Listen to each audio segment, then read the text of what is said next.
আজি আকৌ আপোনালোকৰ লগত মই টিউটৰ ছাৰ বাইদেউসকলৰ বিষয়ে দুই এষাৰ শ্বেয়াৰ কৰি আপোনালোকে স্কিপ নকৰি সকলে আমাৰ ভিডিঅ'টো চাই থাকিব আৰু এতিয়ালৈকে যদি আমাৰ চেনেলটো ছাবস্ক্ৰাইব কৰে কেনেকৈ ছাবস্ক্ৰাইব কৰি দিব আৰু প্ৰতিগৰাকী টিউটৰ গুৰুৱে যাতে নেকি কিনি খবৰ পায় আপোনালোকে শ্বেয়াৰ কৰি দিব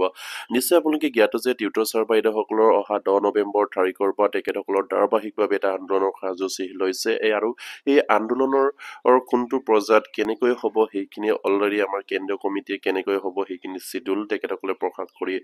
প্ৰেৰণ কৰিছে আমালৈ আৰু সেয়া প্ৰত্যেকগৰাকী টিউটৰ ছাৰ বাইদেউসকলে কিন্তু জনাটো দৰকাৰ আৰু প্ৰতিগৰাকী টিউটৰ ছাৰ বাইদেউসকলে সেই আন্দোলনত উপস্থিত থকাটো বাধ্যতামূলক এলপিৰ পৰা কলেজলৈকে যিমানখিনি টিউটৰ ছাৰ বাইদেউসকল আছে সেই আন্দোলনত অংশগ্ৰহণ কৰিব কাৰণ অসম চৰকাৰে এতিয়ালৈকে টিউটৰ ছাৰ বাইদেউসকলৰ যিখিনি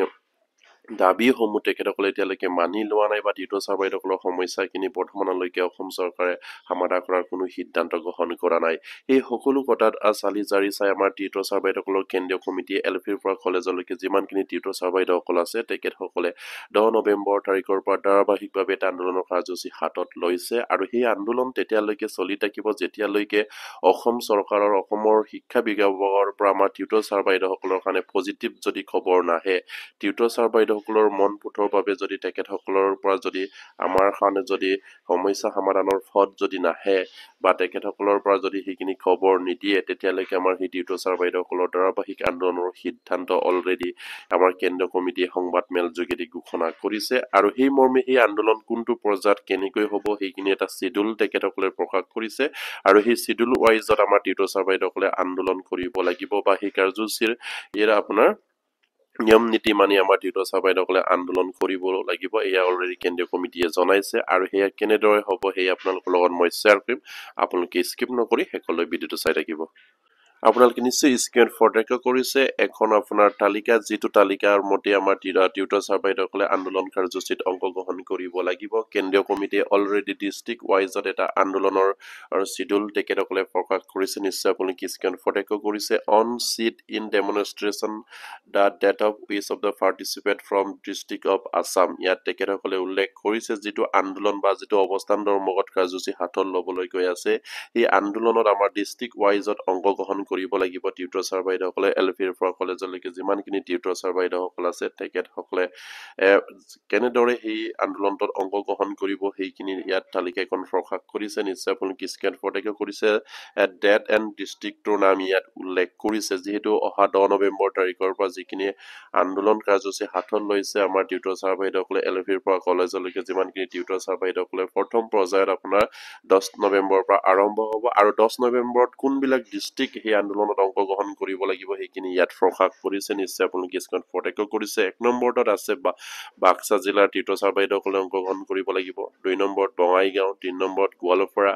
4 নম্বৰত ডিমা হাছাও এনচি হিলছ বুলি কৈছে আপোনাৰ 5 নম্বৰত যোৰহাট 6 নম্বৰত কামৰূপ ৰুৰাল 7 নম্বৰত কামৰূপ মেট্ৰ 8 নম্বৰত কাৰ্বি আংলং আৰু 9 নম্বৰত নগাঁও 10 নম্বৰত নলবাৰী আৰু 11 নম্বৰত ওদালগুৰি আৰু 12 নম্বৰত কাৰ্বি আংলং ৱেষ্ট নিশ্চয় আপোনালোকে স্ক্ৰীন ফৰটেকা কৰিছে প্ৰথম পৰ্যায়ৰ যিখিনি আন্দোলন হ'ব এই আন্দোলনত 10খন ডিষ্ট্ৰিক্টক বাছি দিছে সেই 10খন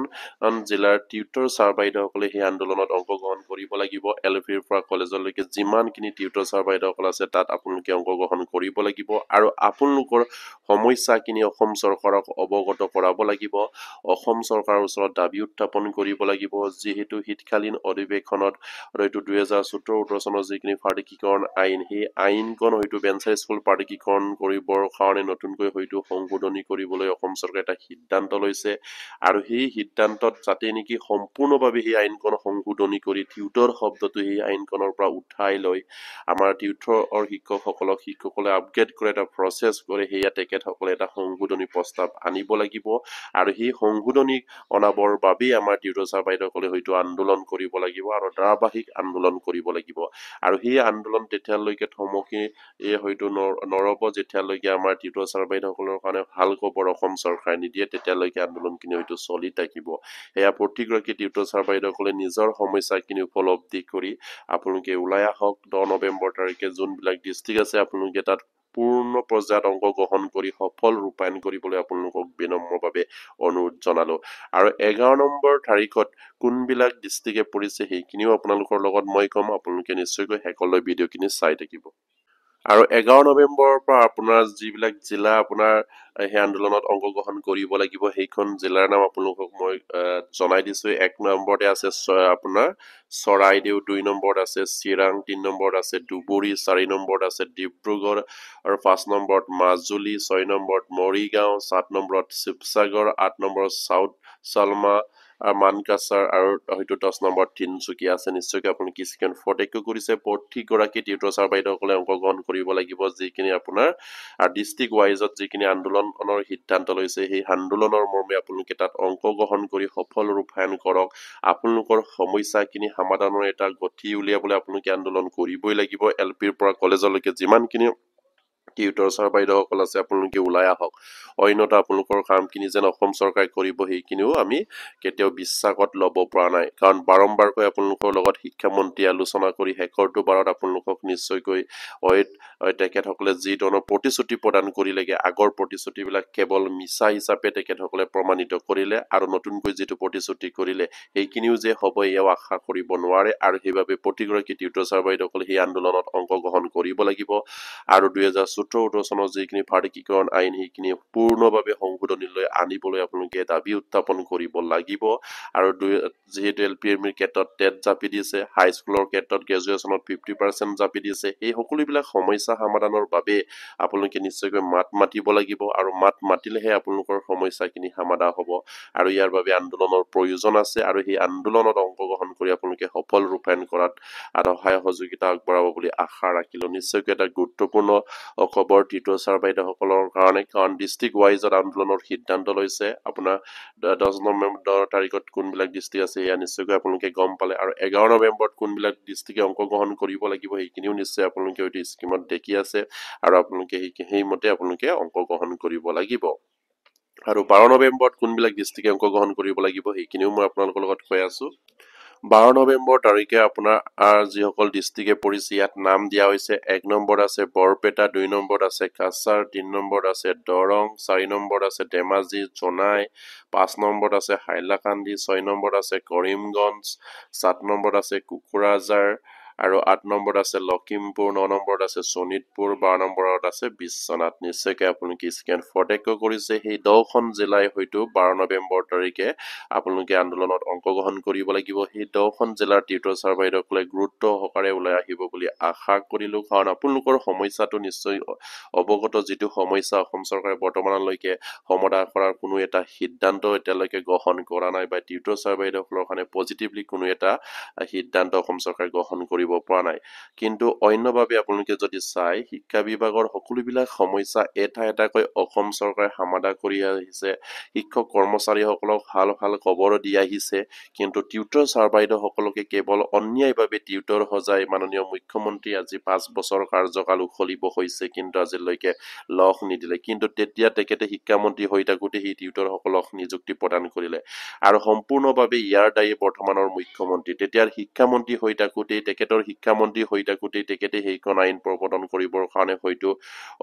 তেখেতে অনুমতি প্ৰদান কৰিছিলে যিখন আইন হয়তো তেখেতসকলে এনেভাৱে বনালে যিখন শিক্ষক কৰ্মচাৰীক টিউটৰলৈ অৱনমিত কৰি সামান্য এটা ফাৰিটুকি প্ৰদান কৰি তেখেতসকলৰ জীৱন শেষ কৰি দিলে আৰু সেইজনে হৈছে বৰ্তমানৰ মুখ্যমন্ত্ৰী তেখেতকে আমি দোষাৰোপ কৰিম কাৰণ তেতিয়া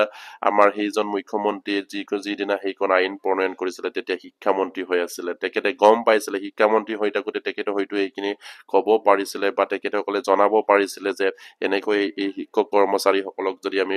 এইখন আইন বনাই প্ৰাধিকৰণ কৰো তেনেহলে তেখেতসকলৰ জীৱন শেষ হ'ব যিহেতু তেখেতসকলে ইমান বছৰে বিনা বেতনে শিক্ষকতা কৰাৰ পাছত আকৌ প্ৰাধিকৰণৰ নামত আমিও যদি তেখেতসকলৰ লগত অন্যায় কৰো তেনেহলে নিশ্চয়কৈ সেইখিনি কেতিয়াও ন্যায়সংগত নহব আৰু সেইবাবে সেইখন আইন পূৰ্ণাংগভাৱে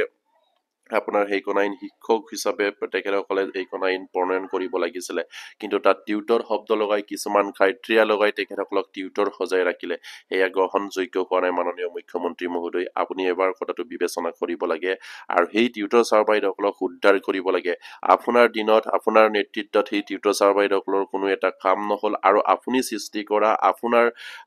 শিক্ষা বিভাগত আপোনাৰ দায়িত্বত থাকোতে আপুনি বৰ্তমান মুখ্যমন্ত্ৰী সেইখন যদি সমাধান কৰিব নোৱাৰে তেনেহলে তেনেহলে নিশ্চয়কৈ আপোনাৰ সেই যিখিনি আপুনি সেই টিউটৰ ছাৰ বাইদেউসকলৰ লগত অন্যায় কৰি গ'ল সেইখিনি হয়তো যুগ যুগ ধৰি আপোনাৰ নাম লৈ থাকিব কাৰণ সেইজন মুখ্যমন্ত্ৰীয়ে সেইজন শিক্ষামন্ত্ৰী হৈ থাকোঁতে এইখন আইন প্ৰণয়ন কৰি সেই সকলৰ জীৱন ধ্বংস কৰিলে এনেধৰণৰ আইন প্ৰণয়ন কৰিবও হয়তো নালাগিছিলে বুলি তেখেতসকলে হয়তো আপোনাক দোষাৰোপ কৰি হয়তো বহু যুগ যুগ ধৰি আপোনাৰ নাম লৈ থাকিব আৰু সেয়া যাতে নেকি নহওক আপুনি যাতে নেকি সেইখিনি সমস্যা সমাধান কৰিব পাৰে হয়তো আপোনাৰ এটা কলমৰ সহিত যিকোনো সমস্যা সমাধান হয় সেইখিনি কিয় আপোনালোকে সেইদৰে হাৰাশাস্তি কৰি ৰাখিছে সেই টিউটৰ ছাৰ বাইদেউসকলক সেইবাবে 2025 নৱেম্বৰ মাহৰ পৰা যদি আপোনাৰ শীতকালীন অধিৱেশন অনুষ্ঠিত হ'ব তাতে আপুনি পূৰ্ণাংগভাৱে সেইখন আইন সংশোধন কৰি টিউটৰ শব্দটো উঠাই তেখেতসকলক সম্পূৰ্ণৰূপে শিক্ষক হিচাপে পদ পাৰিশীলন কৰিবলৈ আকৌ বিনম্ৰভাৱে অনুৰোধ কৰিলো তেখেতসকলক নতুনকৈ আকৌ এপইণ্টমেণ্ট প্ৰদান কৰিবলৈকো আপোনালোকক অনুৰোধ কৰিলো শিক্ষক হিচাপে আৰু ৰেগুলাৰ পে স্কেল পে প্ৰদান কৰা এটা সুবিধা প্ৰদান কৰিব বুলি আশা ৰাখিলো আৰু প্ৰতিগৰাকী টিউটৰ ছাৰ বাইদেউসকলে নিশ্চয়কৈ ডিষ্ট্ৰিক্ট ৱাইজত যিবিলাক আপোনাৰ টিউটৰ ছাৰ বাইদেউসকলে আন্দোলন অংশগ্ৰহণ কৰিব লাগিব সেইখিনি আপোনালোকে গম পাৰে 10 নৱেম্বৰত কোনবিলাক ডিষ্ট্ৰিক্ট আছে 11 নৱেম্বৰত কোনবিলাক 12 নৱেম্বৰত কোনবিলাক আৰু সেই আন্দোলনটো ধাৰাবাহিকভাৱে চলি থাকিব যিদিনালৈকে অসম চৰকাৰে কোনো ধৰণৰ ভাল খবৰ আমাৰ সেই টিউটৰ ছাৰ বাইদেউসকলৰ কাৰণে নিদিয়ে ইয়াত নিশ্চয় আপুনি কিছুমান ফৰক কৰিছে হেকত all the president and general secretary are the request to the circle this notice and take a necessary step the action thank you ইয়াত আমাৰ চিফ জেনেৰেল ছেক্ৰেটাৰী ইয়াত নাম আছে নিশ্চয় আপুনি স্কেন ফটেকৈ কৰিছে খুবেই এটা গুৰুত্বপূৰ্ণ খবৰ আমাৰ টিউটৰ ছাৰ বাইদেউসকলৰ কাৰণে আৰু প্ৰতিগৰাকী টিউটৰ গুৰু যাতে নেকি এইখিনি খবৰ পাই আপোনালোকে শ্বেয়াৰ কৰি দিব আৰু এতিয়ালৈকে যদি আমাৰ চেনেলটো ছাবস্ক্ৰাইব কৰে কেলে ছাবস্ক্ৰাইব কৰিব নমস্কাৰ জয় আইকম